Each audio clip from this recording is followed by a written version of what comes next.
Hello everyone, welcome to সোমস classroom. আমি তোমাদের Jeet sir. আজকে ক্লাস 10 অর্থাৎ মাধ্যমিক 2026 সালের ছাত্রছাত্রীদের জন্য একটা বিশেষ ক্লাস নিয়ে হাজির হয়েছি। ইতিমধ্যে তোমাদের কিন্তু ফার্স্ট সামেটিভ টেস্ট অর্থাৎ প্রথম পার্বিক যে পরীক্ষা রয়েছে সেটা শেষ হয়েছে। এবার আমাদের শুরু করতে হবে দ্বিতীয় পার্বিক মূল্যায়ন অর্থাৎ সেকেন্ড সামেটিভ পরীক্ষার জন্য প্রস্তুতি। তো সেখান থেকে তোমাদের যে বাংলা সিলেবাস রয়েছে সেকেন্ড সামেটিভের জন্য, সেখানে একটি মাত্র কবিতা খুব সুন্দরভাবে তোমাদের এবার পড়তে হবে। সেটা হচ্ছে মাইকেল মধুসূদন দত্তের লেখা অভিষেক। এই অভিষেক কবিতাটি নিয়ে আজকে আমরা আলোচনা করব, প্রত্যেকটা কবিতার লাইন বাই লাইন এবং তার সম্পর্কিত বিভিন্ন যে তথ্য সেগুলো নিয়ে আলোচনা করার চেষ্টা করব। সবাইকে প্রথমে বলতে চাই যে তোমরা যদি অবশ্যই নতুন হয়ে থাকো চ্যানেলে, তাহলে অবশ্যই চ্যানেলটিকে সাবস্ক্রাইব করবে, পাশে থাকা বেল আইকনটি প্রেস করবে, সোমস ক্লাসরুম চ্যানেলকে ফলো করতে ভুলবে না। সবার আগে বলবো যে তোমরা অবশ্যই কিন্তু তোমাদের যে টেক্সট বইটা রয়েছে ভিডিওটা দেখার সঙ্গে সঙ্গে টেক্সট বইটা পাশে খুলে নিয়ে অবশ্যই সেটাকে আমি যেভাবে পড়াচ্ছি সেভাবে বুঝে নেওয়ার চেষ্টা করবে।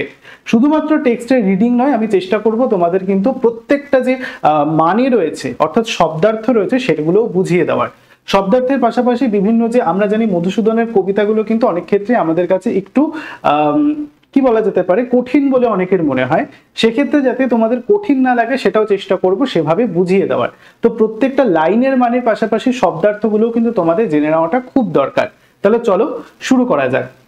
তো মাইকেল মধুসূদন দত্তের লেখা এই যে অভিষেক কবিতা, এই অভিষেক কবিতাটি তার নেওয়া হয়েছে উৎস গ্রন্থ যদি বলা হয়, তাহলে তোমরা দেখতে পাচ্ছ এখানে রয়েছে আমার হাতে একটি বই, যেটি বইটা হচ্ছে মাইকেল মধুসূদন দত্তের লেখা মেঘনাদ বধ কাব্য। তোমরা দেখতে পাচ্ছ এখানে মেঘনাদ বধ কাব্য।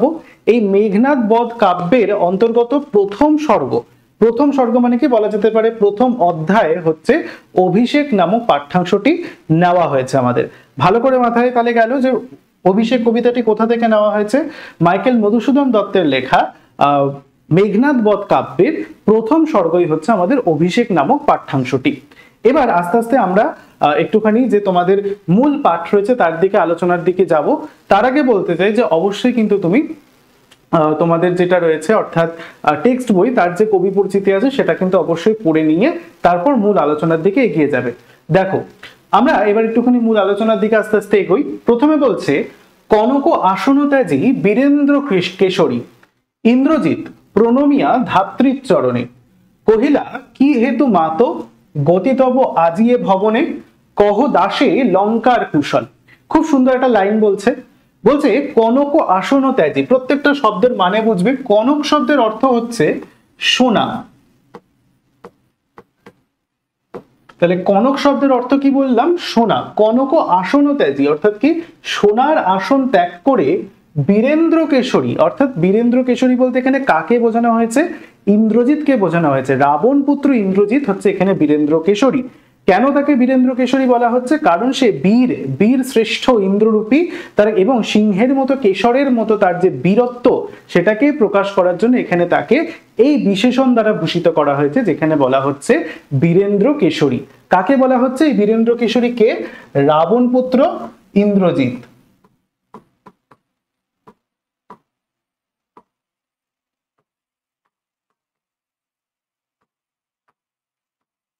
তাহলে বলছে কনক আসন ত্যাজী। ত্যাজী অর্থাৎ কি?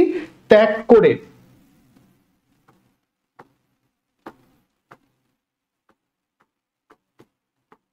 বীরেন্দ্র কেশরী অর্থাৎ কি সোনার আসন ত্যাগ করে রাজপুত্র ইন্দ্রজিৎ প্রণমিয়া ধাত্রীচরণে কহিলা।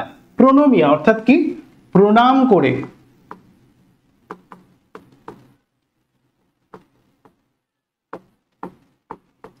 প্রণাম করে ধাত্রীচরণে অর্থাৎ কি? ধাইমা।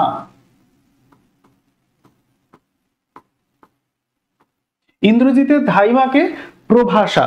প্রভাষা যে অর্থাৎ ধাইমা বলতে কাকে বোঝানো হয় সেটা মনে প্রশ্ন আসতে পারে। আসলে সন্তান লালন পালনের জন্য যাকে আয়া হিসেবে রাখা হয় সেই হচ্ছে ধাইমা। তো তৎকালীন সময় এদেরকে ধাইমা বলা হতো, আমরা এখন তাদেরকে আই বা আয়া বলে বেশি পরিচিতি করিয়েছি। তো এই যে হচ্ছে প্রভাষা, যার ছদ্মবেশ ধারণ করে এসেছেন দেবী শ্রী লক্ষ্মী। প্রভাষার ছদ্মবেশ ধারণ করে দেবী শ্রী লক্ষ্মী কার কাছে এসেছেন? বীরেন্দ্র কেশরী ইন্দ্রজিতের কাছে এসেছেন। তখন ইন্দ্রজিৎ তার পায়ে প্রণাম করে প্রণমিয়া ধাত্রীর চরণে, ধাত্রী হচ্ছে ধাই মায়ের চরণে প্রণাম করে বলছে, কহিলা কি হেতু মাত গতিতব আজিয়ে ভবনে, কহ দাসে লঙ্কার কুশল। ইন্দ্রজিৎ বলছে কি হেতু মাত, হেতু মানে হচ্ছে কারণ, হেতু কথার অর্থ কি বলছি, কারণ। ধাইমাকে ইন্দ্রজিৎ জিজ্ঞেস করছে কি কারণে মা গতিতব আজিয়ে ভবনে, আজ তুমি এই ভবন অর্থাৎ আমার এই আলয়ে এসেছো, ইন্দ্রজিৎ জিজ্ঞেস করছে। কহ দাসে লঙ্কার কুশল, এই দাস, এই নিকৃষ্ট প্রাণীকে, তোমার দাসকে তুমি লঙ্কার কুশল বার্তা, লঙ্কা বলতে কি এখানে আমাদের শ্রীলঙ্কার কথা বলা হয়েছে, সেই সিংহল রাজ্য বা শ্রীলঙ্কার কুশল বার্তা তুমি দাও। ইন্দ্রজিৎ প্রভাষাকে এই কথাটি বলছে। শিরচুম্বী ছদ্মবেশী অম্বুরাশি সুতা উত্তরিলা, হায় পুত্র কি আর কহিব কনক লঙ্কার দশা, ঘোরতর রণে হত প্রিয় ভাই তব বীরবাহু বলি। শিরচুম্বী, শিরচুম্বী অর্থাৎ কি মাথায় চুম্বন করে, কার মাথায় চুম্বন করে, ইন্দ্রজিতের মাথায়, সে তো পুত্র স্নেহে তাকে পালন করেছে, সেই জন্য একটা যতই লক্ষ্মী প্রভাষা ছদ্মবেশে আসুক না কেন, যাতে তার ছদ্মবেশটা কোনো প্রকার নষ্ট না হয়, তাই জন্য প্রভাষা ছদ্মবেশ ধারণকারী দেবী লক্ষ্মী কার মাথায়, না ইন্দ্রজিতের মাথায় চুম্বন করে বলছে, ছদ্মবেশী অম্বুরাশি সুতা, অম্বুরাশি সুতা অর্থাৎ কি দেবী লক্ষ্মী যিনি ছদ্মবেশ ধারণ করে এসেছেন, তিনি উত্তরিলা, উত্তর করছেন, বলছেন, হায় পুত্র কি আর কহিব কনক লঙ্কার দশা, হায় পুত্র কি আর বলবো তোমাকে কনক লঙ্কা, কনক লঙ্কা অর্থাৎ কি স্বর্ণ লঙ্কার দশা, তোমাকে আমি কি জানাবো, কি বা বলবো বলো। ঘোরতর রণে হতপ্রিয় ভাই তব বীরবাহু বলি, এটা কোন সময়ের একটা প্রেক্ষাপটে রচিত, মাথায় রাখতে হবে যখন রাম এবং রাবণের মধ্যে রামায়ণের যুদ্ধ চলছে, সেই যুদ্ধকালীন পরিস্থিতিতে এই ঘটনাটাকে কিন্তু তুলে ধরা হচ্ছে, যেখানে ঘোরতর রণে হতপ্রিয় ভাই তব বীরবাহু বলি। বোঝাই যাচ্ছে তাহলে এখানে প্রভাষা কিসের জন্য এসেছেন, বলা যেতে পারে প্রভাষা এখানে ইন্দ্রজিৎকে সূচিত করতে এসেছেন বা তাকে জানাতে এসেছেন যে ঘোরতর রণ, একটা বিপজ্জনক রণ অর্থাৎ যুদ্ধ, রণ মানে কি যুদ্ধ, ঘোরতর রণ অর্থাৎ কি ভয়ানক যুদ্ধে, কোন যুদ্ধকে ভয়ানক বলা হচ্ছে, রাম এবং রাবণের মধ্যে যে যুদ্ধ চলছে সেই যুদ্ধকে ভয়ানক অর্থাৎ ঘোরতর রণ বলছেন প্রভাষা ছদ্মবেশ ধারণকারী দেবী লক্ষ্মী। তিনি বলছেন এই যে ঘোরতর রণ অর্থাৎ ভয়ানক যে যুদ্ধ চলছে তোমার পিতা এবং রামের মধ্যে, সেখানে তোমার প্রিয় ভাই বীরবাহু, খুব ইম্পর্টেন্ট, কে বলি হয়েছে, বীরবাহু হত্যা হয়েছে, নিহত হয়েছে এই যুদ্ধের মধ্যে।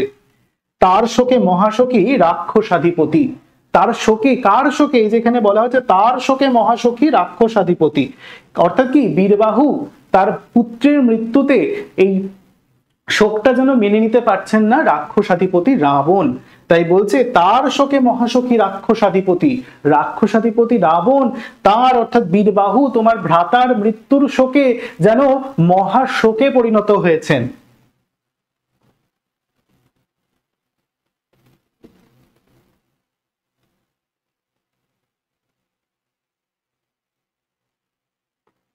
তারপর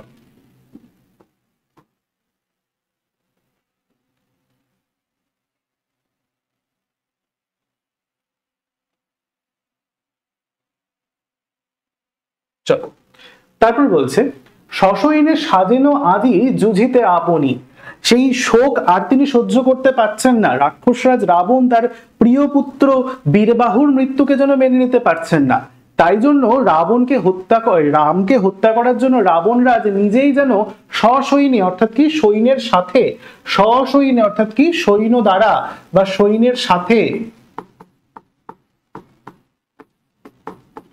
তার সৈন্য বাহিনীর সাথে তিনি নিজেই যেন যুদ্ধ করার জন্য, যুঝিতে অর্থাৎ কি যুদ্ধ করার জন্য,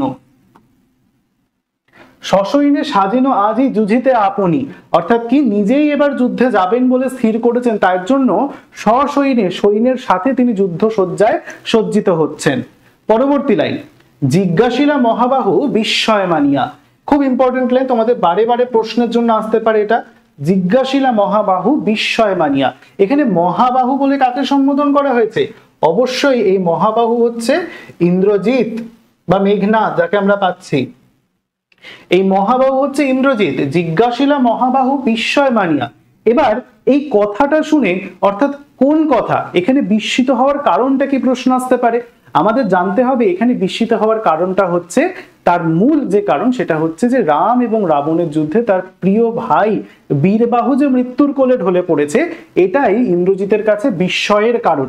তাই বলছে জিজ্ঞাসিলা মহাবাহু বিস্ময় মানিয়া, এটা কিভাবে হতে পারে? রাম এবং রাবণের যুদ্ধে বীরবাহু কি করে হত্যা হতে পারে, এটাই তার কাছে যত বিস্ময়কর একটা খবর। তাই তিনি জিজ্ঞেস করছেন, ইন্দ্রজিৎ জিজ্ঞাসা করছেন কিভাবে? বিস্ময় মানিয়া, অর্থাৎ কি বিস্মিত হয়ে অবাক হয়ে জিজ্ঞেস করছেন, কি কহিলা ভগবতী, কে বধিল কবে প্রিয়ানুজে? এ তুমি কি বলছো ভগবতী, হে তুমি কি বলছো ধাইমা? কে বধিল কবে প্রিয়ানুজে? প্রিয়ানুজ অর্থাৎ কি প্রিয় অনুজ, ভালো করে মাথায় রাখতে হবে, প্রিয় অনুজ, প্রিয় যুক্ত অনুজ, অনুজ কথার অর্থ হচ্ছে ছোট ভাই। তাই বলছে কে বধিল কবে প্রিয়ানুজে। ইন্দ্রজিৎ যথেষ্ট অবাক, রাম রাবণের যুদ্ধে বীরবাহু বলু, এটা কি করে হতে পারে? তাই তিনি জিজ্ঞেস করছেন, কি কহিলা ভগবতী, হে ভগবতী তুমি কি বলতে চাইছো? কে বধিল কবে প্রিয়ানুজে? প্রিয় অনুজ অর্থাৎ আমার ছোট প্রিয় ভাই অনুজ অর্থাৎ বীরবাহুকে কে হত্যা করলো? নিশারণে সংহারিনু আমি রঘুবরে, খণ্ড খণ্ড করিয়া কাটিনু বরশি প্রচন্ড স্বর বৈরী দলে। নিশারণে, নিশারণে মানে কি রাত্রিকালীন যুদ্ধ, খুব ভালো করে মাথায় রাখতে হবে। নিশা কথার অর্থ হচ্ছে রাত্রি,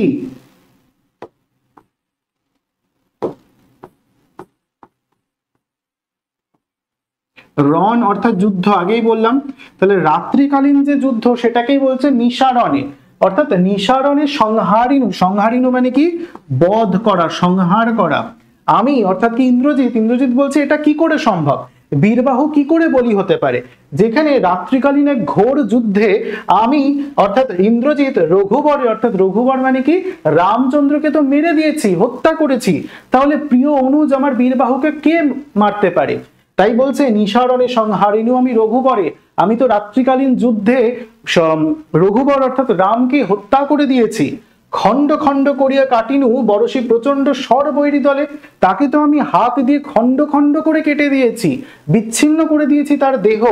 বরশি প্রচন্ড স্বর বৈরী দলে, বৈরী কথার অর্থ কি মাথায় রাখতে হবে, বৈরী কথার অর্থ হচ্ছে শত্রু। রামচন্দ্রকে তো তারা শত্রু বলে মনে করে, তাই শত্রু দলের মধ্যে আমি তো প্রচন্ড স্বর অর্থাৎ তীর নিক্ষেপ করেছি, প্রচন্ড স্বর, অত্যন্ত প্রচন্ড মানে কি বলা যেতে পারে বারে বারে এবং প্রচুর পরিমাণে স্বর অর্থাৎ তীর নিক্ষেপ করে তাদের সৈন্যকে তো আমি নির্মূল করেছি। যেখানে আমি রাঘবকে খণ্ড খণ্ড করে কেটে দিয়েছি, তাহলে প্রিয় বীরবাহু আমার ভাইকে কে হত্যা করতে পারে? তুমি এমন কি খবর দিচ্ছ ধাইমা? তারপর তারপর বলছে, তবে এ বারতা, এই অদ্ভুত বারতা জননী কোথা পাইলে তুমি, শীঘ্র কহ দাসে। তখন ইন্দ্রজিৎ বলছে, তবে এই বারতা, বারতা কথার অর্থ কি বার্তা বা খবর, মাথায় রাখতে হবে। বারতা অর্থাৎ বার্তা বা খবর। ইন্দ্রজিৎ তখন ধাইমাকে বলছে, আচ্ছা ধাইমা তাহলে এটা কি করে হতে পারে, এই অদ্ভুত বার্তা অর্থাৎ এই অদ্ভুত খবর তুমি কোথা থেকে পাইলে? জননী কোথা পাইলে তুমি, শীঘ্র কহ দাসে, এই অদ্ভুত রকমের খবর তুমি কোথায় পেলে? শীঘ্র অর্থাৎ তাড়াতাড়ি তোমার এই দাসকে তুমি বলো। ক্লিয়ার হয়েছে এত দূর? চলো পরেরটা এগিয়ে যাই।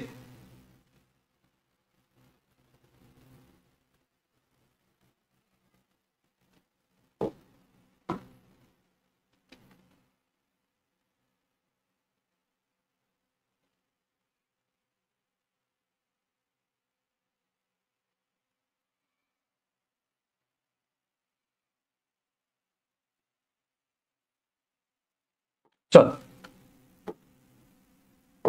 এবার দেখো কি বলছে, বলছে কোথা পাইলে শীঘ্র কহ দাস। এরপরে লাইনটা বলছে, রত্নাকর রত্নোত্তমা ইন্দিরা সুন্দরী উত্তরীলা। খুব সুন্দর একটা বলা যেতে পারে অনেকগুলো বিশেষণের দ্বারা মধুসূদন লক্ষ্মী দেবীকে চিহ্নিত করার চেষ্টা করছেন। রত্নাকর, রত্নাকর মানে কি রত্নের আকর, আমাদের দেবীশ্রী লক্ষ্মী রত্নের আকর। রত্নোত্তমা যে কোনো প্রকার রত্নের থেকেও উত্তমা, তিনি রত্নের থেকেও শ্রেষ্ঠ। ইন্দিরা সুন্দরী, কাকে সম্বোধন করা হচ্ছে? এই যে এতগুলো বিশেষণ দিয়ে মধুসূদন আমাদের কাকে বিশেষায়িত করছেন?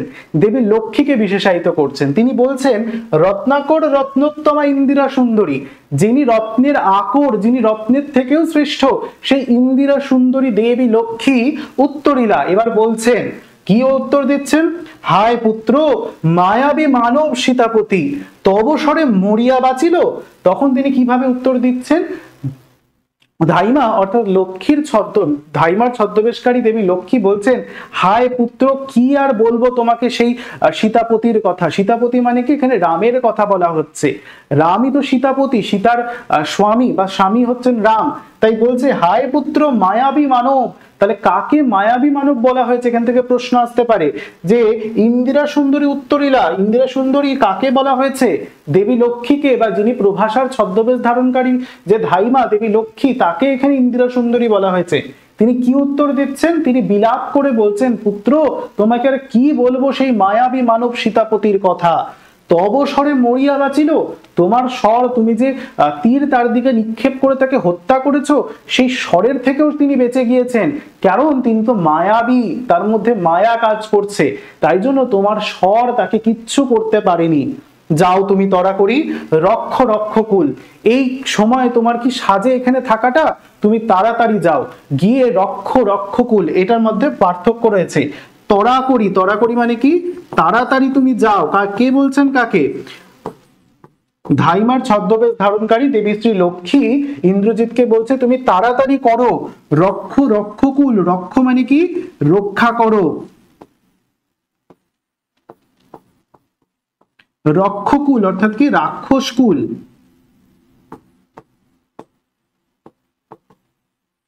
অর্থাৎ আমরা বুঝতে পারছি রামায়ণের কাহিনী যদি আমরা সকলে একটু পড়ে থাকি তাহলে আমরা জানবো যে রামায়ণের কাহিনীতে রাম এবং রাবণের যুদ্ধ কিন্তু শুধুমাত্র নয়, রাবণের যে সমস্ত গোষ্ঠী সম্প্রদায় যারা রয়েছে তারা সকলেই কিন্তু যুদ্ধে অংশগ্রহণ করেছিলেন এবং একে একে সকলে কিন্তু পরাজিত হয়েছিলেন। এই পরাজয়টা যদিও পূর্ব নির্ধারিত বা বিধি দ্বারা নির্ধারিত ছিল, কিন্তু তা সত্ত্বেও প্রত্যেককে তো যুদ্ধের ক্ষেত্রে নামতে হবে। সেক্ষেত্রে আমরা যখন পরবর্তীকালে বা এই স্ট্যান্ডার্ডটার দিকে যাব তখন আমরা দেখতে পাবো কেন ইন্দ্রজিৎকে এখানে ডাকতে আসা হয়েছে। আসলে ইন্দ্রজিৎ এই মুহূর্তে মনে করেছে যে ঘোরতর যুদ্ধ বা রাম রাবণের যুদ্ধ শেষ হয়ে গেছে, কারণ তিনি রামকে হত্যা করে ফেলেছেন, তাই তার কোন আর কাজ নেই। তাই তিনি এখন প্রমোদ উদ্যানে এসে রীতিমতো নারী বিলাসে মত্ত হয়েছেন। সেখানেই যাতে যুদ্ধক্ষেত্রে আবার তাকে পাঠানো যায়, তার জন্যই কিন্তু আমরা দেখতে পাচ্ছি প্রভাষার ছদ্মবেশ ধারণকারী দেবী শ্রী লক্ষ্মী রীতিমতো ইন্দ্রজিৎকে এখান থেকে তুলে নিয়ে যেতে এসেছে, বা তাকে জোর করে এখান থেকে বাইরে বার করার প্ররোচনা দিতে এসেছেন, যাতে তিনি যুদ্ধক্ষেত্রে যান এবং যুদ্ধক্ষেত্রে গিয়ে তিনি তার প্রাণ হারান। তাহলে সব যদি বিধি রীতিমতোই হয়ে থাকে তাহলে তাকে তো যেতেই হবে। ইন্দ্রজিৎ তো এখানে খলনায়ক চরিত্র হিসেবে প্রযোগ করা হয়েছে। যদিও আমরা রাম রাবণের যুদ্ধের মধ্যে রামকেই নায়ক চরিত্র হিসেবে দেখি এবং রাবণকেই আমরা সেখানে খলনায়ক চরিত্র হিসেবে দেখি, কিন্তু মেঘনাদ বধ কাব্যের মধ্যে মধুসূদন কিন্তু সম্পূর্ণ বিপরীত ধারা অনুসরণ করেছেন, যেখানে তিনি মনে করছেন রাবণ হচ্ছে তার নায়ক শ্রেষ্ঠ এবং ইন্দ্রজিৎও তার নায়ক শ্রেষ্ঠ। এমনকি মধুসূদন দত্তের এই যে মেঘনাদ বধ কাব্য, এখানেও কিন্তু তিনি রাবণকেই নায়ক চরিত্র রূপে দেখিয়েছেন। সম্পূর্ণ যে মেঘনাদ বধ কাব্য, এখানে কিন্তু নায়কই হচ্ছে রাবণ। তাই আমরা দেখতে পাই শেষ স্বর্গে গিয়ে যখন নবম স্বর্গ আমরা দেখতে পাচ্ছি বধ, সেই বধ স্বর্গে সেখানটা দেখা যাচ্ছে, ষষ্ঠ স্বর্গ বধ, ক্ষমা করবে, নবম স্বর্গে শেষে গিয়ে যখন মধুসূদন ইন্দ্রজিৎকে মারছেন, অর্থাৎ বলা যেতে পারে যে সবই তো এগুলো একটা ট্র্যাজেডিমূলক কাব্য, যেখানে আমরা সত্যকে তো পাল্টে দিতে পারি না। মধুসূদনও সেটাই করেছেন। রাম রাবণের যুদ্ধে আমরা দেখেছি রাবণ রামের হাতে নিহত হয়েছে, তা সেটা তো চিরসত্য, সেটাকে তো কোনোভাবে পাল্টানো যাবে না। তাই তাকে অনুসরণ করে যখন মধুসূদন কাব্য লিখছেন তখন কিন্তু শেষ খণ্ডে গিয়েও, যেখানে আমরা নবম খণ্ডে দেখতে পাচ্ছি ইন্দ্রজিৎকে কিন্তু কিছুতেই তিনি মারতে চাইছেন না বা মারতে পারছেন না। তার যথেষ্ট কষ্ট হচ্ছে যে কিভাবে তিনি ইন্দ্রজিৎকে মারবেন। যেখানে বধ স্বর্গটা রয়েছে ষষ্ঠ স্বর্গে, সেখানে মধুসূদন যথেষ্ট সময় নিয়ে ওই স্বর্গটাকে কিন্তু লিখেছিলেন, যেখানে কোনো মতে তিনি চাইছিলেন না ইন্দ্রজিৎকে মেরে দিতে, কিন্তু বিধাতার লিখন বা যেটা আমরা সত্য চরাচর জেনে থাকি সেটাকে কে খণ্ডাতে পারে, তাই তাকেও কিন্তু দেখাতে হয়েছে ইন্দ্রজিৎকে মৃত্যুবরণ করতে হয়েছে। তাই এখানে ইন্দ্রজিৎকে সেই যুদ্ধে আবার প্ররোচিত করার জন্য, নিয়ে যাওয়ার জন্য দেবী লক্ষ্মী প্রভাসার ছদ্মবেশ ধারণ করে ইন্দ্রজিৎকে ডেকে নেওয়ার জন্য এসেছেন, বোঝা যাচ্ছে। তাই বলছে, যাও তুমি তড়াকড়ি, তুমি তাড়াতাড়ি যাও ইন্দ্রজিৎ, রক্ষকুল, তোমাদের রাক্ষস কুলকে, রাক্ষসে যে বংশ সেটাকে তুমি রক্ষা করো, কারণ একমাত্র তুমিই পারো সেটাকে রক্ষা করতে। ঠিক আছে, চলো এবার এগিয়ে যাই আমরা পরেরটা।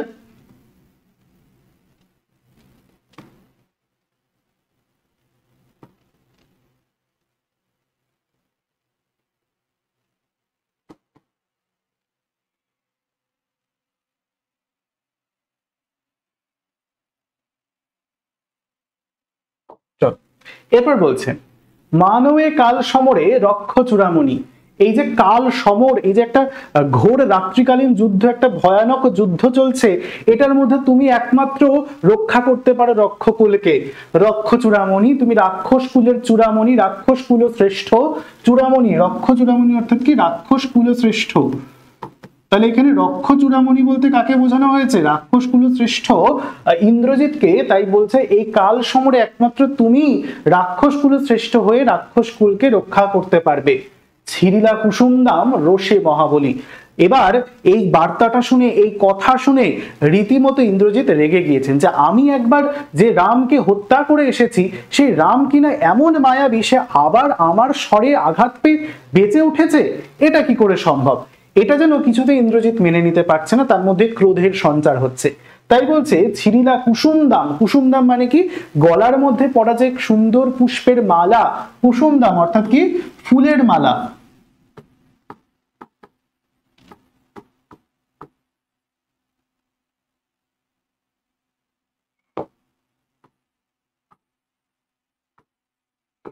তাহলে কুসুমদাম কথার অর্থ কি বললাম? ফুলের মালা।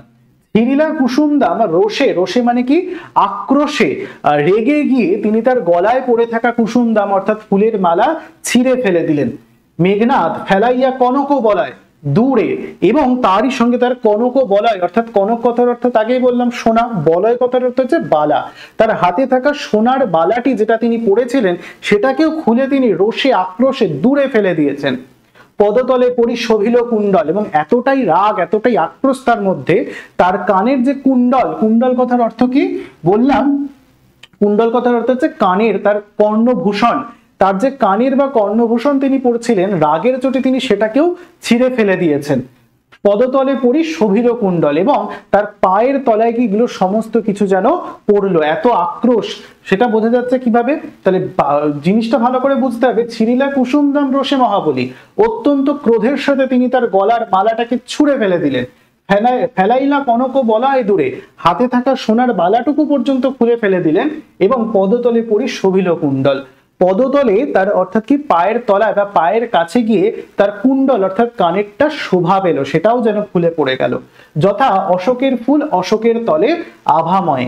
এখানে একটা খুব সুন্দর বলা যেতে পারে উপমা ব্যবহার করেছেন আমাদের মধুসূদন। তিনি বলছেন যেভাবে অশোক গাছের ফুল, অশোকের ফুল অশোকের তলায় এসে পড়ে, গাছ থেকে ফুল পড়ে তার নিচে এসেই পড়ে, সেটাকে তিনি এখানে তুলনা করছেন। কিভাবে? যেন মনে হচ্ছে অশোক ফুল যেন যেভাবে টুকরো হয়ে পড়ে গাছতলায় গিয়ে শোভা পায়, ঠিক তেমনই যেন ইন্দ্রজিতের কানে থাকা যে কর্ণভূষণ বা কানেরটি রয়েছে সেটাও যেন অশোকের ফুলের ন্যায় গিয়ে তার নিচে শোভা পাচ্ছে পায়ের কাছে গিয়ে। ধিক মোরে কহিলা গম্ভীরে কুমার, হা ধিক মোরে বৈরী দল বেড়ে স্বর্ণলঙ্কা, হেথা আমি বামা দল মাঝে। এরপর মধুসূদন বলছেন যে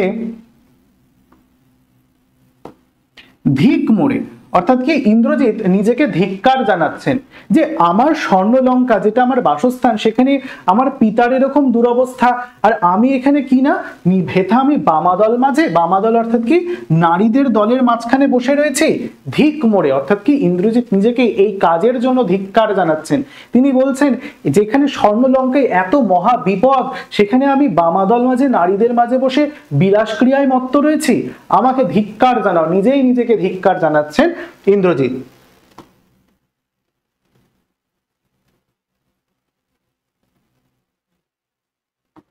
তারপর দেখো বলছে, লাইনটা যদি একটু ভালো করে বই টেক্সটটা ফলো করো, বলবে লেখা রয়েছে এখানে দেখো, বলছে এই কি সাজে আমারে দশাননাত্তজ, এই যে কাজটা আমি করছি অর্থাৎ স্বর্ণলঙ্কায় যখন এতটা আমাকে প্রয়োজন তখন আমি এখানে বিলাসক্রিয়ায় মত্ত রয়েছি, এই কাজ কি আমাকে সাজে?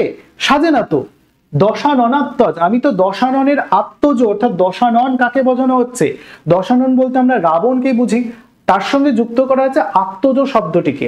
আত্মজ মানে কি? যার আত্মা থেকে জন্ম হয়। তাহলে দশানন রাবণের আত্মজ বা তার আত্মা থেকে জন্ম নিয়েছে কে? ইন্দ্রজিৎ। তাহলে এখানে দশাননাত্মজ বলতে কাকে বোঝানো হয়েছে? ইন্দ্রজিৎকে বোঝানো হয়েছে, অর্থাৎ দশাননের পুত্র। দশানন যুক্ত আত্মজ, এই দুটো শব্দকে এক করে বা সন্ধি করে দশাননাত্মজ করা হয়েছে। অর্থাৎ দশাননের আত্মজ যে ব্যক্তি সেই হচ্ছে দশাননাত্মজ। অর্থাৎ ইন্দ্রজিৎ তিনি নিজেকে ধিক্কার জানাচ্ছেন এবং বলছে এই কি সাজে আমারে দশাননাত্মজ, আমি তো দশাননের পুত্র, যিনি রাবণ তার পুত্র আমি, আমাকে কি এই কাজটা সাজে? আমি ইন্দ্রজিৎ আনরথ তরা করি ঘুচাবো এ অপবাদ বোধির উপকূলে। খুব ইম্পর্টেন্ট একটা লাইন, বলছে তাড়াতাড়ি তরা করি, আবারও বলছে দেখো আনরথ, কি আনার কথা বলা হয়েছে? রথ আনার কথা বলা হয়েছে। ইন্দ্রজিৎ বলছে তুমি তাড়াতাড়ি রথ আনার ব্যবস্থা করো, ঘুচাবো এ অপবাদ বোধির উপকূলে। এই যে আমি একটা অপবাদ আমার ঘাড়ের ওপর নিলাম যে আমার স্বর্ণলঙ্কা, আমার বাসস্থান যেখানে আজকে শত্রুদল ঘিরে নিয়েছে, আজকে আমার বাসস্থলের মধ্যে যেখানে বিপদ আসন্ন, সেখানে আমি কিনা বামাদল নারীদল মাঝে বিলাসক্রিয়ায় মত্ত রয়েছি, এটা কি আমাকে সাজে? এই যে অপবাদ আমার গায়ে আজ লাগলো সেটা আমি ঘুচিয়ে দেবো কিভাবে? না বোধি রিপুকুলে। রিপু কথার অর্থ কি? বৈরী কথার অর্থ আগে আমরা জানলাম শত্রু, রিপু কথার অর্থ হচ্ছে শত্রু। তখন ইন্দ্রজিৎ বলছে এই অপবাদ আমি কিছুতেই মেনে নিতে পারছি না, এই অপবাদ আমি ঘোচাবই কিভাবে? না বোধি রিপুকুলে।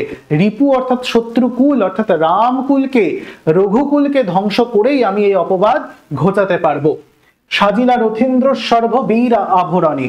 এবার সাজিলা রথীন্দ্র সর্ব মানে কি? ইন্দ্রজিৎ যুদ্ধের জন্য প্রস্তুত হয়ে গেছেন, তিনি রথীন্দ্র সর্ব অর্থাৎ কি রথী, মহারথী, রথ শ্রেষ্ঠ, যেই শ্রেষ্ঠ রথী বলা যেতে পারে, যিনি ভালো রথ চালনা করতে পারেন, সেই শ্রেষ্ঠ মহারথী ইন্দ্রজিৎ বীর আভরণে, বীরত্বের পোশাক পরে যুদ্ধের জন্য প্রস্তুত হয়েছেন। হৈমবতী সুত যথা নাসিতে তারকে, মহাসুর কিংবা যথা বৃহন্নলা রূপী কিরীটি, বিরাট পুত্র সহ উদ্ধারিতে গোধান, সাজিলা সুর সমী বৃক্ষ মূলে। খুব সুন্দর এখানে একটা তুলনা আনার চেষ্টা করা হয়েছে, যে ইন্দ্রজিতের যে সাজ সেটাকে একটা তুলনা করা হয়েছে মহাভারতের কিছু তুলনামূলক আলোচনার সাথে, যেখানে বলা হচ্ছে সাজিলা রথীন্দ্র সর্ববীর আভরণে, ইন্দ্রজিৎ বীরত্বের পোশাক পরে যুদ্ধের জন্য সাজে প্রস্তুত হয়েছেন। হৈমবতী সুত যথা নাসিতে তারকে, যেভাবে কিনা হৈমবতী সুত অর্থাৎ এখানে কার্তিকেয়র কথা বলা হচ্ছে। হৈমবতী অর্থাৎ হিমালয় রাজের যিনি কন্যা, অর্থাৎ হৈমবতী সুত, হিমালয় রাজের কন্যা তিনি কে? পার্বতী, তার সুত অর্থাৎ পুত্র কার্তিকেয়, কার্তিকেয়র প্রসঙ্গ তিনি এখানে জেনেছেন। যেভাবে হৈমবতীর সুত অর্থাৎ কার্তিকেয় তারকাসুরকে বধ করার জন্য সেজে উঠেছিল, তাহলে হৈমবতীর সুত কাকে বলা হচ্ছে? হৈমবতী কথার অর্থ হচ্ছে দেবী পার্বতী, পার্বতীর সুত, সুত কথার অর্থ হচ্ছে পুত্র, তাহলে হৈমবতী সুত কথার অর্থ হচ্ছে কি? পার্বতীর পুত্র। তিনি কে? কার্তিক, যথা নাসিতে তারকে, আমরা জানি কার্তিকেয় তারকাসুরকে বধ করেছিলেন। ঠিক সেইভাবেই যেভাবে কার্তিক তারকাসুরকে বধ করার জন্য যুদ্ধসজ্জায় সজ্জিত হয়েছিলেন, ঠিক সেভাবেই যেন আমাদের ইন্দ্রজিৎ সেই বীর আভরণ পরে যুদ্ধসজ্জার জন্য সজ্জিত হয়েছেন। তাহলে এখানে একটা তুলনা প্রসঙ্গ বোঝা যাচ্ছে। দ্বিতীয় তুলনা কিভাবে করছেন? বলছে মহাসুর তারকে, মহাসুর, মহাসুর তারকে বধ করার জন্য, কিংবা যথা বৃহন্নলা রূপী কিরীটি। বৃহন্নলা কথার অর্থ কি? বৃহন্নলা কথার অর্থ হচ্ছে তৃতীয় লিঙ্গের ব্যক্তিকে বৃহন্নলা বলা হচ্ছে। আসলে এখানে একটা ইতিহাসমূলক ঘটনা রয়েছে। কি ঘটনা? যখন বলা যেতে পারে মহাভারতের যখন শেষ পর্যায়ে, তখন মহাভারতের যারা পাণ্ডব পক্ষ, তাদেরকে 1 বছরের জন্য অজ্ঞাতবাসে থাকতে হয়েছিল। তাই অজ্ঞাতবাসে থাকাকালীন সময়ে তারা বিরাট রাজার দেশে স্থায়ীভাবে 1 বছর তারা অজ্ঞাতবাসে, সম্পূর্ণ যারা পঞ্চ পাণ্ডব ছিলেন এবং স্ত্রী দ্রৌপদী সহ সকলে বিরাট রাজার দেশে আশ্রয় ছিলেন অজ্ঞাতবাসে। অজ্ঞাতবাসে মানে কি? তাদের কেউ চিনতে পারবে না, অন্য রূপ ধারণ করে বিরাট রাজার দেশে তারা কিন্তু অবস্থান করছিলেন। এই 14 বছরের বনবাসের পর 1 বছর যেটা অজ্ঞাতবাস ছিল, তা তখন সেই সময় এই যে বিরাট পুত্র, এই যে বলেছে বিরাট পুত্র সহ গোধন, অর্থাৎ কি সেই সময় যে বিরাট রাজের রাজ্য, সেই রাজ্য থেকে কৌরবরা তাদের সম্পূর্ণ গোধন বা গোশালা থেকে গরুর যে গোয়াল ঘর, সেই গোয়াল ঘর থেকে প্রচুর গরু চুরি করে নিয়েছিলেন। কারা? কৌরবরা। তা কৌরবরা তো পাণ্ডবদের শত্রু। তা তখন বিরাট রাজের সাহায্য করার জন্য তখন এই যে পঞ্চপাণ্ডব রয়েছে, অর্থাৎ বৃহন্নলরূপী কিরীটে, অ্যাকচুয়ালি এখানে বৃহন্নলরূপী কিরীটে বলা হয়েছে অর্জুনকে। কিরীট কথার অর্থ হচ্ছে মুকুট। অ্যাকচুয়ালি দেবরাজ ইন্দ্র অর্জুনকে এক প্রকার বিশেষ কিরীট বা মুকুট উপহার দিয়েছিলেন, এবং বৃহন্নল অর্থাৎ কি তৃতীয় লিঙ্গের রূপ ধারণ করে অর্জুন অজ্ঞাতবাসে বিরাট রাজের রাজ্যে অবস্থান করছিলেন। তখন তিনি এই অর্জুন বিরাট রাজের দুই কন্যাকে নৃত্য অর্থাৎ কি বলা যেতে পারে নাচ শেখাতেন অজ্ঞাতবাসে থাকাকালীন সময়। তো তখন যখন বিরাট রাজার গোধন চুরি হয়ে যায়, অর্থাৎ কি গোশালা থেকে গরু চুরি হয়ে যায়, অর্থাৎ কৌরবরা তখন চুরি করে নেয়, তখন বিরাট রাজকে সাহায্য করার জন্য এই বৃহন্নলারূপী কিরীটি অর্থাৎ অর্জুন, মাথায় রাখতে হবে বৃহন্নলারূপী কিরীটি কাকে বলা হয়েছে? অর্জুন। বৃহন্নলারূপী কিরীটি অর্থাৎ অর্জুন তখন বিরাট পুত্র অর্থাৎ কি বিরাট রাজের পুত্রদের সাথে তাদের এই গোধন অর্থাৎ কি গো সম্পদ, গরুদের যারা যেগুলো চুরি গিয়েছিল গরুগুলো, সেগুলোকে উদ্ধার করতে সাহায্য করেছিল।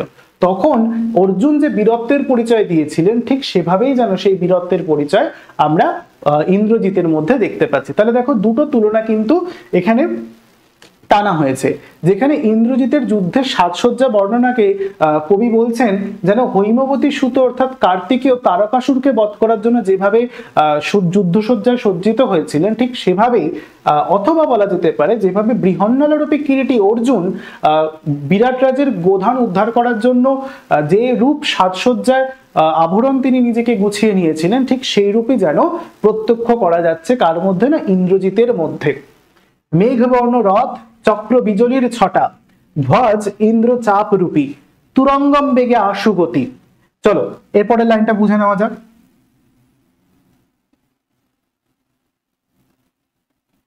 এগুলো একটু মুছে দিই, ততক্ষণ তোমরা বইয়ের পরের লাইনটা একটু দেখে নাও।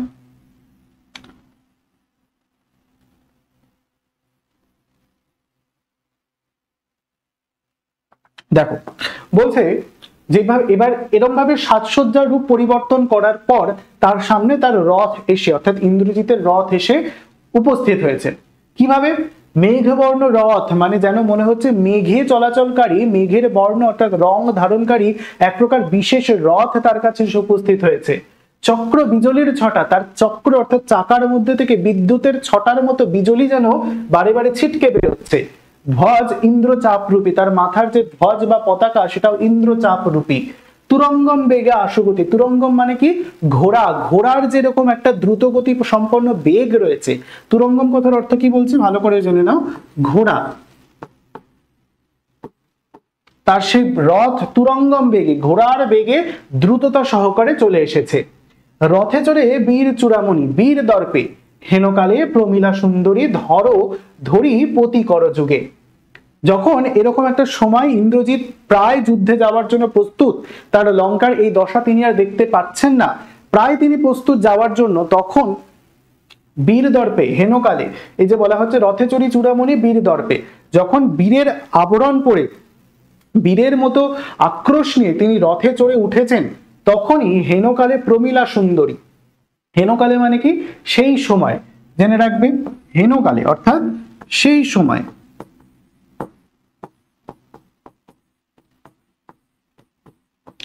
বীর দর্পে হেনকালে প্রমীলা সুন্দরী, এইরকম সময় যখন ইন্দ্রজিৎ যুদ্ধে যাওয়ার জন্য প্রস্তুত, তিনি রথে উঠবেন, সমস্ত তিনি গুছিয়ে নিয়েছেন, তখন প্রমীলা সুন্দরী, এখানে প্রমীলা সুন্দরীকে ইন্দ্রজিতের স্ত্রী, হেনকালে প্রমীলা সুন্দরী, ধরি পতি কর যুগে, তার পতি অর্থাৎ কি তার স্বামীর করযুগে অর্থাৎ হাত দুটোকে জড়িয়ে ধরে ফেলেছে। হায় রে যেমতি হেমলতা আলিঙ্গয়ে তরুকুলেশ্বরে। এখানে আবার তিনি অর্থাৎ আমাদের কবি একটা তুলনা টানছেন, যেখানে তিনি বলছেন হায় রে যেমতি, যেমতি মানে কি? হায় রে যেমন ভাবে, যেমতি কথার অর্থ কি? যেমন ভাবে হেমলতা আলিঙ্গয়ে তরুকুলেশ্বরে, অর্থাৎ কি যেমন ভাবে হেমলতা অর্থাৎ কি?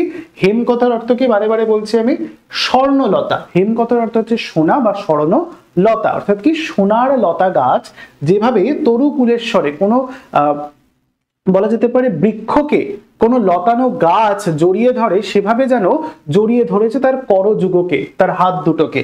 কহিলা কাঁদিয়া ধ্বনি, কোথা প্রাণসখে রাখিয়ে দাসীরে, কহ চলিলা আপনি। তখন কহিলা কাঁদিয়া ধ্বনি অর্থাৎ কি, এই যে ধ্বনি কথার অর্থ হচ্ছে তার প্রিয় স্ত্রীকে রেখে তিনি কোথায় চলে যাচ্ছেন। ধ্বনি বলতে কাকে বোঝানো হয়েছে এখানে? প্রমীলা সুন্দরীকে, অর্থাৎ ইন্দ্রজিতের স্ত্রীকে তিনি বলছেন কহিলা কাঁদিয়া ধ্বনি। কেঁদে কেঁদে ইন্দ্রজিতের স্ত্রী তখন বলছে, কোথা প্রাণ সখে রাখিয়ে দাসরে, কহ চলিলা আপনি। এই দাসীকে রেখে তুমি কোথায় চলে যাচ্ছ হে প্রাণ সখা, তুমি আমাকে বলো। কেমনে ধরিবে প্রাণ তোমারে বিরহে অভাগী, তোমার বিরহে, তোমার বিচ্ছেদে এই অভাগীর কি করে প্রাণ ধরবে তুমি বলো। হায় নাথ, গহন কাননে ব্রততি বাঁধিলে সাধে করি পদ, যদি তার রঙ্গ রসে মননা দিয়া মাতঙ্গ যায় চলি, তবু তারে রাখো পদাশ্রয়ে যুথনাথ। বলছে হায় নাথ, এখানে নাথ বলতে কাকে সম্বোধন করা হয়েছে? ইন্দ্রজিৎকে। প্রমীলা বলছে হায় নাথ, গহন কাননে, এই গভীর বনে বা গভীর বাঁধনে তুমি যে আমাকে বেঁধেছো, যে ব্রততি বাঁধিলে সাধে করি পদ, তুমি যে আমাকে এই গভীর বন্ধন দিয়ে আবদ্ধ করে রেখেছো, যদি তার রঙ্গরসে মন না দিয়া মাতঙ্গ যায় চলি। এমন মনে হচ্ছে এই বাঁধনকে যেন ইন্দ্রজিৎ তুচ্ছ করছেন, বাঁধনকে তিনি মানছেন না। তিনি এই বাঁধনকে, এই রঙ্গরসকে তুচ্ছ করে মাতঙ্গ যায় চলি। কেন এখানে তুলনা টেনেছেন আবার একটা কবি, যেন মনে হচ্ছে সামান্য নিচে পড়ে থাকা ছোট ছোট ঘাসকে যেভাবে হস্তির পা বা হাতির পা দলিয়ে মারিয়ে চলে যায়, এই যে তাই বলছে দেখো, মন না দিয়া মাতঙ্গ যায় চলি। ঘাসের প্রতি নজর না দিয়ে যেভাবে মাতঙ্গ অর্থাৎ হাতি চলে যায়, ঠিক সেভাবেই যেন ইন্দ্রজিৎ তার স্ত্রীকে রেখে চলে যাচ্ছে। তবু তারে রাখো পদাশ্রয়ে যুথনাথ, হে যুথনাথ তুমি তাও তাকে পদাশ্রয়ে, তোমার পায়ের আশ্রয়ে ঠাই দাও। তবে কেন তুমি গুণনিধি তাজ কিঙ্করি রে আজি। প্রমীলা প্রশ্ন করছে, তাহলে তুমি কেন আজ আমাকে এই কিঙ্করি, কিঙ্করি শব্দের অর্থ কি, কাকে বোঝানো হয়েছে? কিঙ্করি নিজেকে বলছেন প্রমীলা, এই কিঙ্করিকে, এই দাসীকে, কিঙ্করি কথার অর্থ হচ্ছে দাসী, ঠিক আছে।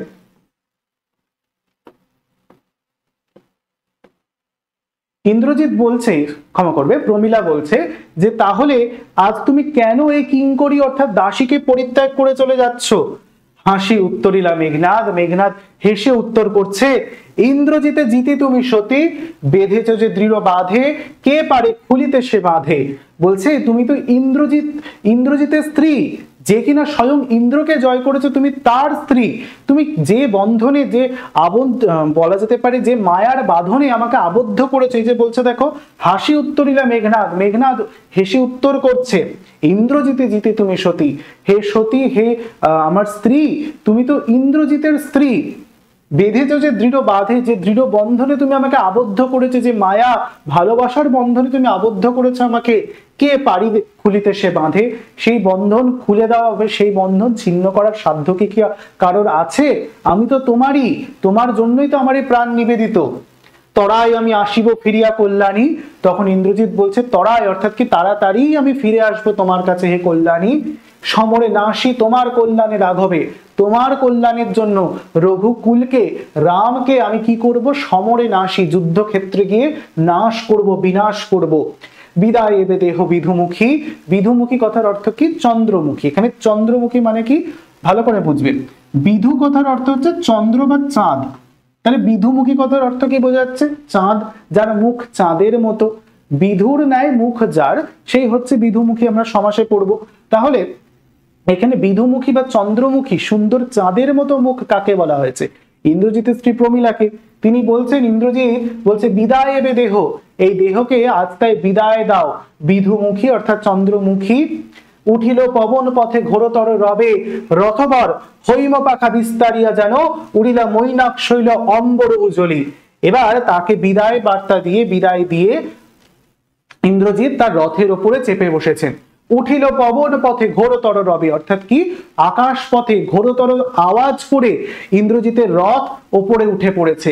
রথবর হৈম পাখা বিস্তারিয়া যেন উড়িলা মৈনাক শৈল অম্বর উজ্জ্বলী। খুব সুন্দর একটা লাইন। বলছে যেন রথবর, রথশ্রেষ্ঠ আকাশে উঠে পড়েছে যুদ্ধক্ষেত্রে যাওয়ার জন্য। হৈম পাখা বিস্তারিয়া, হৈম পাখা অর্থাৎ কি, সোনার পাখা বিস্তার করে যেন তার রথ এগিয়ে চলেছে। উড়িলা মৈনাক শৈল অম্বর উজুলি। এখানে একটা পুরাণ প্রসঙ্গ আমাদের মধুসূদন টেনেছেন, যেন মনে হচ্ছে ইন্দ্রজিতের যে রথ সেটা এমন ভাবে আকাশে উঠছে যেন মনে হচ্ছে পুরাণকালে মৈনাক শৈল, মৈনাক শৈলকে পার্বতীর ভাই বলা যেতে পারে, মহাদেব শিবের শালা সম্পর্কীয়, সেই মৈনাক শৈল যেভাবে উড়তে পারতেন, অর্থাৎ গিরিরাজ হিমালয়ের পুত্র হচ্ছে মৈনাক, সেই মৈনাক শৈল বা মৈনাক পাহাড় পুরাণ বর্ণনা বা পুরাণ মতানুসারে নাকি আকাশে উঠতে পারতো, মানে এটা একটা আজগুবি কাহিনী যদিও বলা যেতে পারে। তো সেক্ষেত্রে সেই পুরাণ প্রসঙ্গকে তিনি বলছেন টেনে যে যেভাবে মৈনাক শৈল, মৈনাক পর্বত যেভাবে আকাশে উঠতে পারতেন, ঠিক তেমনই যেন ইন্দ্রজিতের রথ আজ আকাশে উঠতে দেখা যাচ্ছে। সিঞ্জিনী আকর্ষী রোষে টঙ্কারিলা ধনু, বীরেন্দ্র পক্ষীন্দ্র যথা নাদে মেঘ মাঝে, ভৈরবে কাপিল লঙ্কা কাপিল জলধি, সাজিছে রাবণ রাজা বীর মদে মাতি। খুব সুন্দর করে দেখো, বলছে সিঞ্জিনী আকর্ষী রোষে, রোষ অর্থাৎ কি ক্রোধে ধনুকের যে সিঞ্জিনী রয়েছে, ধরো এটা তো ধনু, আচ্ছা আঁকাটাও খুব একটা ভালো হলো না, বুঝে নেবে। এখানে তো সিঞ্জিনী রয়েছে, এই যে একটা সিঞ্জিনী বাঁধা থাকে, এটাকে বলা হচ্ছে সিঞ্জিনী বা ধনুকের ছিলা। তো এটাকে তিনি কি করছেন, রোষে আকর্ষে বারবার টঙ্কার দিচ্ছেন, অর্থাৎ কি টানছেন। যুদ্ধক্ষেত্রে যাওয়ার আগে তিনি প্র্যাকটিস করে নিচ্ছেন এবং দেখে নিচ্ছেন যে তার সম্পূর্ণ যে ধনুকটা রয়েছে সেটা সঠিকভাবে কাজ করছে কিনা। তাই বলছে সিঞ্জিনী আকর্ষী রোষে, যে সিঞ্জিনী অংশটি রয়েছে এটা কি রোষী, অর্থাৎ কি তীব্র ক্রোধে বারবার তিনি আকর্ষণ করছেন, বারবার টেনে দেখছেন। টঙ্কারিলা ধনু, এবং তার থেকে কি শব্দ উৎপন্ন হচ্ছে, টঙ্কার জাতীয় শব্দ উৎপন্ন হচ্ছে ধনুকের থেকে। বীরেন্দ্র পক্ষীন্দ্র যথা নাদে মেঘ মাঝে, পক্ষীন্দ্র পাখিদের ইন্দ্র বা পাখিরাজ, পক্ষী সৃষ্ট যেন মাঝখানে, আকাশের মাঝখানে বলা হচ্ছে শব্দ করছে, নাদ করছে। কাপিলা লঙ্কা কাপিলা জলধি, সাজিছে রাবণ রাজা বীর মদে মাতি।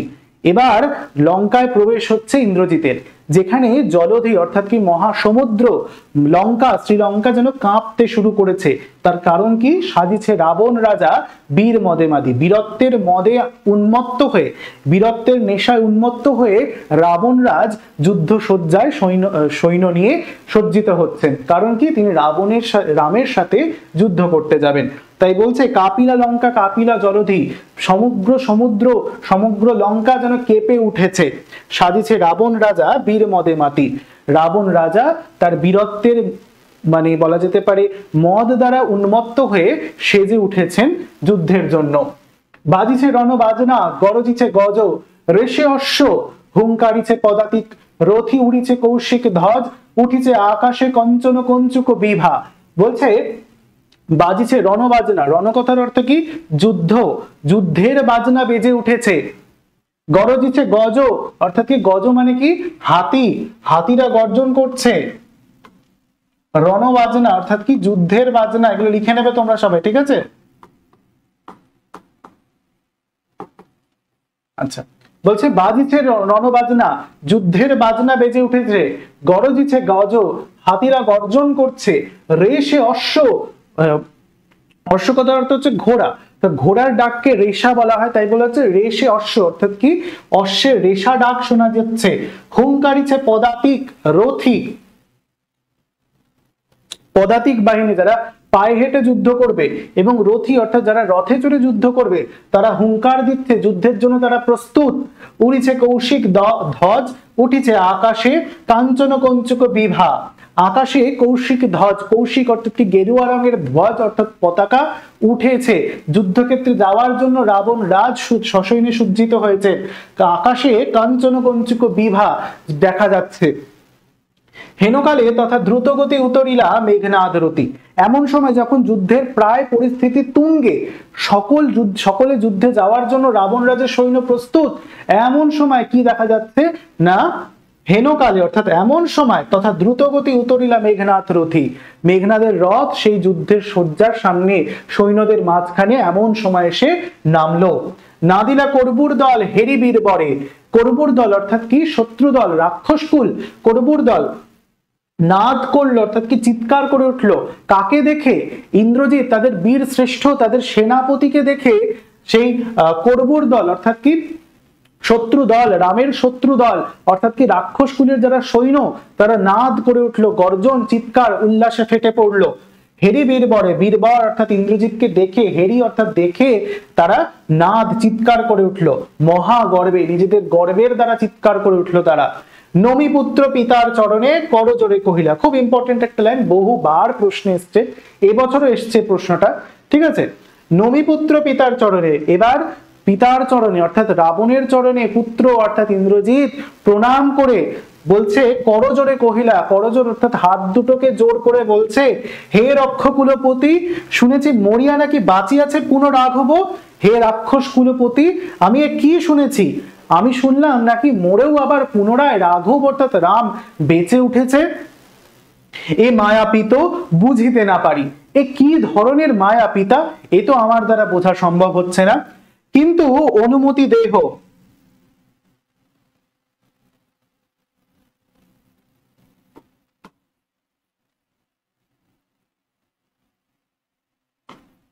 আচ্ছা, তখন ইন্দ্রজিৎ বলছে, কিন্তু অনুমতি দেহ, সমূলে নির্মূল করিব পামরে আজি।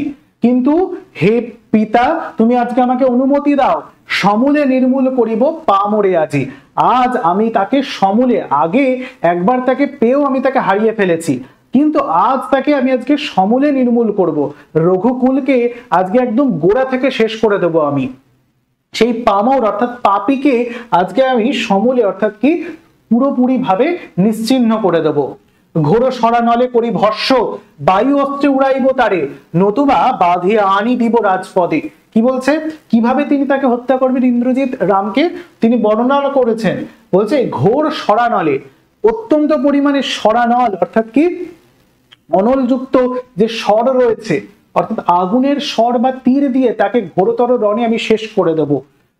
পরিভস্য অর্থাৎ কি বলা যেতে পারে, দাঁড়াও ভালো করে একটু বুঝে নাও বিষয়টা, যে যে তীরের মধ্যে আগুন জ্বলছে, তীরের ফলায় আগুন লাগিয়ে তার উপর প্রচন্ডভাবে বর্ষণ করে আমি তাকে নিশ্চিহ্ন করে দেবো, তাকে হত্যা করব। বায়ু অস্ত্রে উড়াইব তারে, বায়ু অস্ত্র দ্বারা তাকে উড়িয়ে দেবো, বড় বড় তোপ গোলা দিয়ে তাকে উড়িয়ে দেবো। নতুবা বাঁধিয়া আনি দেব রাজপদে, অথবা তা যদি আমি না করতে পারি, এই রাজপদ, তোমার এই রাজপদের তলায় অর্থাৎ রাবণের রাজপদের তলায় তাকে বেঁধে এনে দেব। আলিঙ্গি কুমারে শিরচুম্বী, চুম্বী শির মৃদুস্বরে উত্তর করিলা। আলিঙ্গি কুমারে অর্থাৎ কুমার, অর্থাৎ এখানে কুমার বলতে কাকে বোঝানো হয়েছে, ইন্দ্রজিৎকে।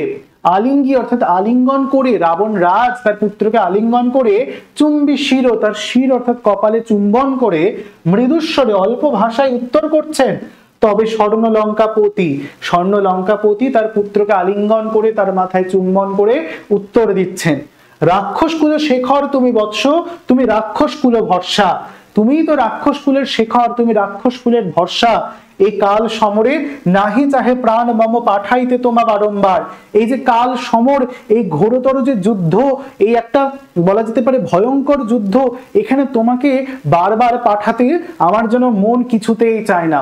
খুব ভালো করে বুঝবে, বলছে এই কাল সমরে নাহি চাহেন প্রাণ মম পাঠাইতে তোমা বারংবার। বারংবার কথার অর্থ কি, বারে বারে তোমাকে যেন এই কাল সমরে এই ভয়ানক যুদ্ধে আমার পাঠাতে ইচ্ছে করে না।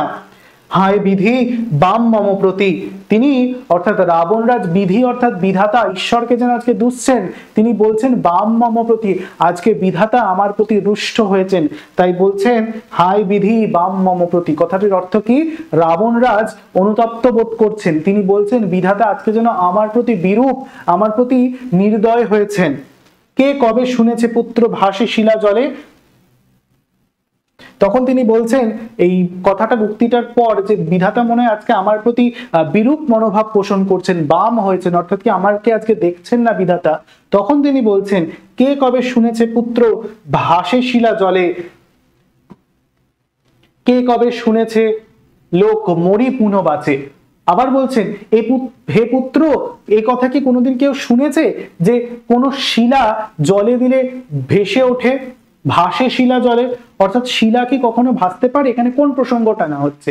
এই যে আমরা জানি রাবণকে হত্যা করার জন্য রাম সেতু নির্মাণ করেছিল, ভারত থেকে লঙ্কা যাওয়ার পথে শিলার ওপর অর্থাৎ পাথরের ওপর রাম শব্দ লিখে সেটাকে জলে ভাসিয়ে দেওয়ার ফলে সেটা একটা পথ তৈরি হয়েছিল আমরা জানি।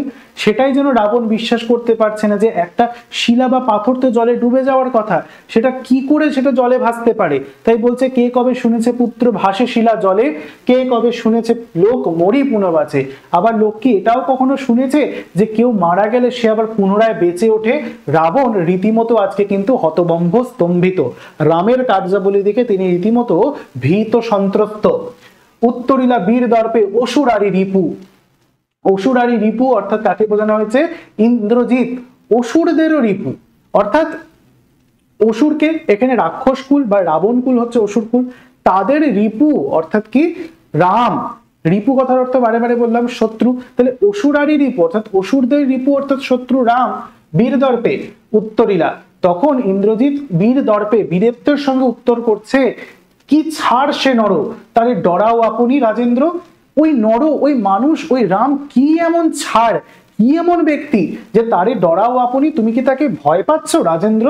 থাকিতে দাস যদি যাও রণে তুমি এক কলঙ্ক পিত ঘুষিবে জগতে। বলছে থাকিতে দাস, তোমার পুত্র থাকতে তুমি যদি এই ঘোরতর রণে যাও, এই কলঙ্ক আমি কিছুতেই মেনে নিতে পারবো না। তাই বলছে থাকিতে দাস যদি যাও রণে তুমি যদি দাস থাকতে এই যুদ্ধক্ষেত্রে তুমি যাও, এই কলঙ্কপিত ঘুষিবে জগতে। এই কলঙ্ক সারা জগৎ জুড়ে ঘোষিত হয়ে যাবে যে পুত্র থাকা সত্ত্বেও পিতা যুদ্ধে যাচ্ছেন। এটা যেন কোনো মতে ইন্দ্রজিৎ মেনে নিতে পারবেন না।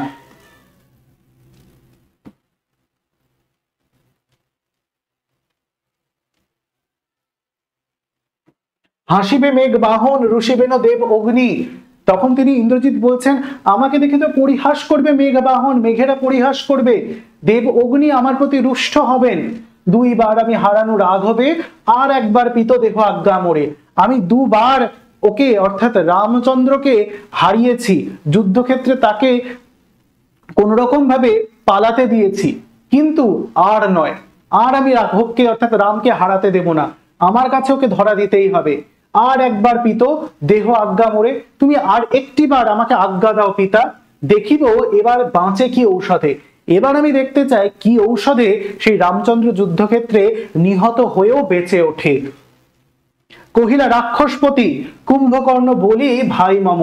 রাক্ষসপতি রাবণ তখন বলছে, এ কাল সমৃদ্ধ তোমাকে আমি পাঠাতেই চাই না, তার আরো একটি কারণ হচ্ছে কুম্ভকর্ণ বলি ভাই মম, তোমার কাকা কুম্ভকর্ণ সেও যুদ্ধে গিয়ে বলি হয়েছে, নিহত হয়েছে।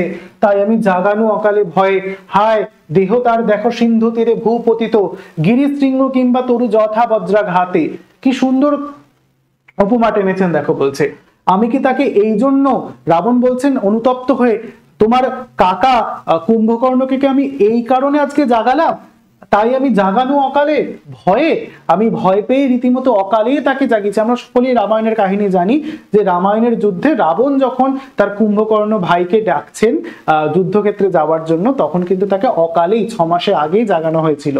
তাই বলছে যে তাই আমি জাগানো অকালে ভয়ে, আমি ভয়েই রীতিমতো তোমার কাকা কুম্ভকর্ণকে অকালেই জাগিয়ে তুলেছি। দেহ তার দেখো সিন্ধু তীরে ভূপতিত, দেখো সিন্ধু নদের তীরে সেই সমুদ্র তীরে তোমার কাকার দেহ ভূপতিত, সেই বলা যেতে পারে মৃত দেহ, যার মধ্যে কোনো প্রাণস্পন্দন নেই, সেই দেহ পড়ে রয়েছে সিন্ধু তীরে। গিরিশৃঙ্গ কিংবা তরু যথা বজ্রাঘাতে। গিরিশৃঙ্গ অর্থাৎ কি? পাহাড় শ্রেষ্ঠ যেভাবে পড়ে নিজের জায়গা অবস্থান বাছাই করে রয়েছে, ঠিক সেভাবে যেন কুম্ভকর্ণ তোমার কাকা সেখানে সিন্ধু তীরে রয়েছে। তবে যদি একান্ত সমরে ইচ্ছা তব বৎস, আগে পুজো ইষ্ট দেবে। তবে যদি একান্তই তোমার যুদ্ধক্ষেত্রে যাওয়ার জন্য খুবই ইচ্ছা হয়, রাবণরাজ কিন্তু তারও একটা পন্থা বলে দিয়েছেন, ভালো করে লক্ষ্য করো। বলছে এই লাইনটা খেয়াল করো, বলছে তবে যদি একান্ত কাল সমরে,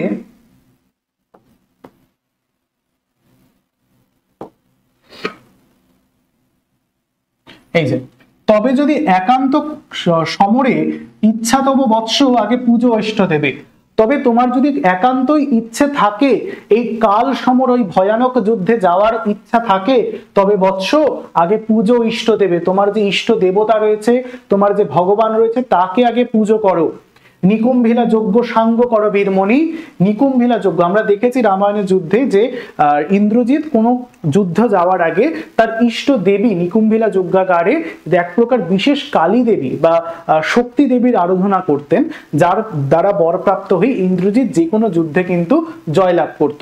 তাই রাবণ তাকে কিন্তু এই কথাটা অবশ্যই স্মরণ করিয়ে দিলেন যে তুমিও এই কাল সমরে যুদ্ধে যেতে যদি একান্তই প্রস্তুত থাকো, একান্তই তোমার ইচ্ছে থাকে, তাহলে তুমি তোমার ইষ্ট দেবকে নিকুম্ভিলা যজ্ঞাগারে যজ্ঞ করে তাকে আগে প্রসন্ন করো, কারণ তার বর ছাড়া, তার আশীর্বাদ ছাড়া তুমি কিন্তু যেতে পারবে না। তাই সবার আগে তোমার কাজ হবে নিকুম্ভিলা যজ্ঞাগারে গিয়ে তুমি তোমার ইষ্ট দেবীকে পুজো করো। সেনাপতি পদে আমি বরিণ তোমারে, তোমাকে আজ আমি আমার সেনাপতি পদে বরণ করে নিচ্ছি। দেখো অস্তাচলগামী দীননাথ এবে, এই সন্ধ্যাকালীন সময় দেখো দীননাথ অর্থাৎ সূর্য অস্ত যাচ্ছে, অস্তাচলগামী দীননাথ এবে অর্থাৎ কি, এখন দেখো দেখতে পাচ্ছ এই সন্ধ্যের সময় দীননাথ অর্থাৎ সূর্য অস্ত যাচ্ছে।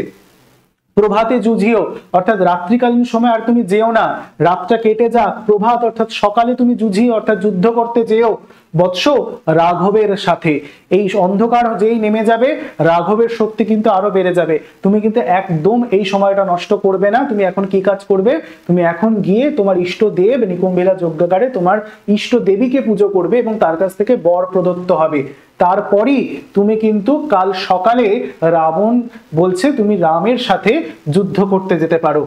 এতে কহিয়া রাজা যথাবিধি লয়ে গঙ্গদক অভিষেক করিলা কুমারী। এই সমস্ত কিছু বলে মহারাজ রাবণ তিনি যথাবিধি লয়ে সমস্ত নিয়ম আচার পালন করে গঙ্গদক অভিষেক করিলা কুমারী। কুমার অর্থাৎ ইন্দ্রজিৎকে গঙ্গদক অর্থাৎ গঙ্গার জল দিয়ে তার মাথায় গঙ্গার জলের ছিটা বা বর্ষণ করিয়ে ইন্দ্রজিৎকে রাবণ তার নিজের সেনাপতি পদে বরণ করে নিলেন। বোঝা গেল? এই হচ্ছে সম্পূর্ণ মেঘনাদ বধ কাব্যের অন্তর্গত অভিষেক নামক পাঠ্যাংশটি, যেটা তোমাদের আমি আজকে সম্পূর্ণটা ক্লাসটা করিয়ে বুঝিয়ে দেওয়ার চেষ্টা করলাম। এবং এর মধ্যে থাকা বিভিন্ন যে কোট লাইনগুলো তোমাদের প্রশ্ন আসতে পারে সেগুলোও তো জানালাম। অবশ্যই তার সঙ্গে সঙ্গে বিভিন্ন যে খুঁটিনাটি ঐতিহাসিক তথ্য, শব্দার্থ, পুরো ঘটনাবলী যেটা যেভাবে বোঝানো হয়েছে, এমনকি আমাদের মধুসূদনের কবিতা পড়তে অসুবিধা অনেকেরই হয়, তা সত্ত্বেও আমি কিন্তু তোমাদের সম্পূর্ণটা বুঝিয়ে দেওয়ার চেষ্টা করেছি। আশা করছি আজকের ভিডিওটা ভালো লেগেছে। ভালো লাগলে কিন্তু অবশ্যই কমেন্ট করে জানাতে ভুলবে না তোমাদের কোন কোন জায়গাগুলো ভালো লাগলো। এছাড়াও যদিও কোনো এর পরেও তোমাদের ডাউট থেকে যায়, তাহলে কিন্তু অবশ্যই আমি বলতে চাই তোমরা কিন্তু কমেন্ট বক্সে লিখে জানাতে পারো, আমি তোমাদের সেখানে ডাউটগুলো ক্লিয়ার করে দেওয়ার চেষ্টা করব। আজকে ভিডিওটা কেমন লাগলো সেটা কিন্তু অবশ্যই জানাতে ভুলবে না। দেখা হচ্ছে পরের ভিডিওটিতে। সকলে ভালো থেকো, টাটা।